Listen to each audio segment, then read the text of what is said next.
شروع اللہ کے نام سے جو بڑا مہربان نہایت رحم والا ہے۔ اور ہمارے فرشتے ابراہیم کے پاس بشارت لے کر آئے تو سلام کہا، انہوں نے بھی جواب میں سلام کہا۔ ابھی کچھ وقفہ نہیں ہوا تھا کہ ابراہیم ایک بھنا ہوا بچڑا لے آئے۔ جب دیکھا کہ ان کے ہاتھ کھانے کی طرف نہیں جاتے، یعنی وہ کھانا نہیں کھاتے، تو ان کو اجنبی سمجھ کر دل میں خوف کیا۔ فرشتوں نے کہا کہ خوف نہ کیجیے، ہم قوم لوط کی طرف ان کے ہلاک کرنے کو بھیجے گئے ہیں۔ اور ابراہیم کی بیوی جو پاس کھڑی تھی ہنس پڑی، تو ہم نے اس کو اسحاق کی اور اسحاق کے بعد یعقوب کی خوشخبری دی۔ اس نے کہا، اے ہے میرے بچہ ہوگا، میں تو بڑھیا ہوں اور یہ میرے میاں بھی بوڑھے ہیں، یہ تو بڑی عجیب بات ہے۔ انہوں نے کہا، کیا تم خدا کی قدرت سے تعجب کرتی ہو؟ اے اہل بیت، تم پر خدا کی رحمت اور اس کی برکتیں ہیں، وہ سزاوار تعریف اور بزرگوار ہے۔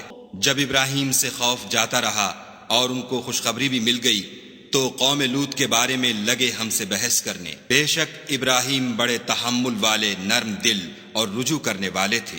اے ابراہیم، اس بات کو جانے دو تمہارے پروردگار کا حکم آ پہنچا ہے، اور ان لوگوں پر عذاب آنے والا ہے جو کبھی نہیں ٹلنے کا۔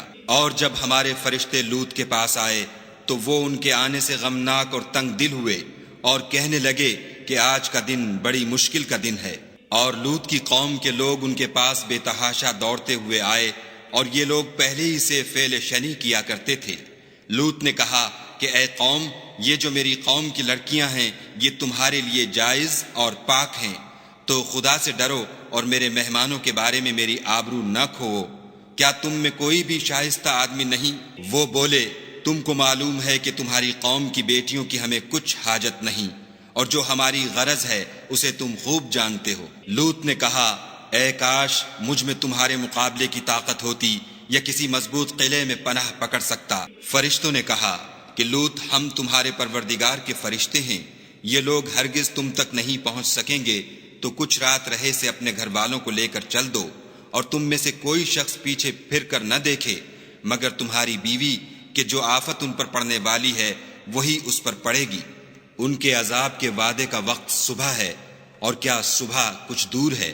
تو جب ہمارا حکم آیا ہم نے اس بستی کو الٹ کر نیچے اوپر کر دیا، اور ان پر پتھر کی تہ بتہ یعنی پے در پے کنکریاں برسائیں، جن پر تمہارے پروردگار کے ہاں سے نشان کیے ہوئے تھے، اور وہ بستی ان ظالموں سے کچھ دور نہیں۔ اور مدین کی طرف ان کے بھائی شعیب کو بھیجا تو انہوں نے کہا کہ اے قوم، خدا ہی کی عبادت کرو کہ اس کے سوا تمہارا کوئی معبود نہیں، اور ماپ اور تول میں کمی نہ کیا کرو، میں تو تم کو آسودہ حال دیکھتا ہوں، اور اگر تم ایمان نہ لاؤ گے تو مجھے تمہارے بارے میں ایک ایسے دن کے عذاب کا خوف ہے جو تم کو گھیر کر رہے گا۔ اور قوم، ماپ اور تول انصاف کے ساتھ پوری پوری کیا کرو، اور لوگوں کو ان کی چیزیں کم نہ دیا کرو، اور زمین میں خرابی کرتے نہ پھرو۔ اگر تم کو میرے کہنے کا یقین ہو تو خدا کا دیا ہوا نفع ہی تمہارے لیے بہتر ہے، اور میں تمہارا نگہبان نہیں ہوں۔ انہوں نے کہا، شعیب، کیا تمہاری نماز تمہیں یہ سکھاتی ہے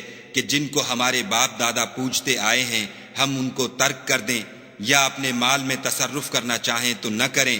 تم تو بڑے نرم دل اور راست باز ہو۔ انہوں نے کہا کہ اے قوم، دیکھو تو اگر میں اپنے پروردگار کی طرف سے دلیل روشن پر ہوں اور اس نے اپنے ہاں سے مجھے نیک روزی دی ہو تو کیا میں ان کے خلاف کروں گا؟ اور میں نہیں چاہتا کہ جس امر سے میں تمہیں منع کروں خود اس کو کرنے لگوں۔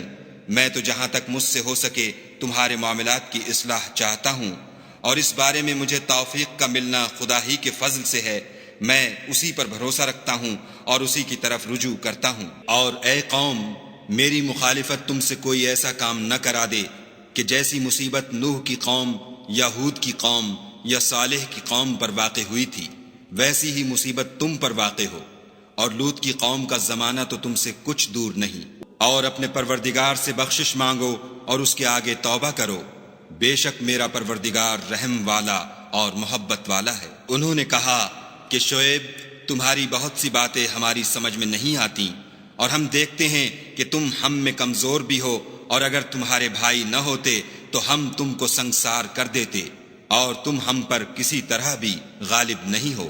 انہوں نے کہا کہ قوم، کیا میرے بھائی بندوں کا دباؤ تم پر خدا سے زیادہ ہے؟ اور اس کو تم نے پیٹھ پیچھے ڈال رکھا ہے، میرا پروردگار تو تمہارے سب اعمال پر احاطہ کیے ہوئے ہے۔ اور برادران ملت، تم اپنی جگہ کام کیے جاؤ، میں اپنی جگہ کام کیے جاتا ہوں۔ تم کو ان قریب معلوم ہو جائے گا کہ رسوا کرنے والا عذاب کس پر آتا ہے اور جھوٹا کون ہے، اور تم بھی انتظار کرو، میں بھی تمہارے ساتھ انتظار کرتا ہوں۔ اور جب ہمارا حکم آ پہنچا تو ہم نے شعیب کو اور جو لوگ ان کے ساتھ ایمان لائے تھے ان کو تو اپنی رحمت سے بچا لیا، اور جو ظالم تھے ان کو چنگھاڑ نے آ دبوچا تو وہ اپنے گھروں میں اوندھے پڑے رہ گئے، گویا ان میں کبھی بسے ہی نہ تھے۔ سن رکھو کہ مدین پر ویسی ہی پھٹکار ہے جیسی سمود پر پھٹکار تھی۔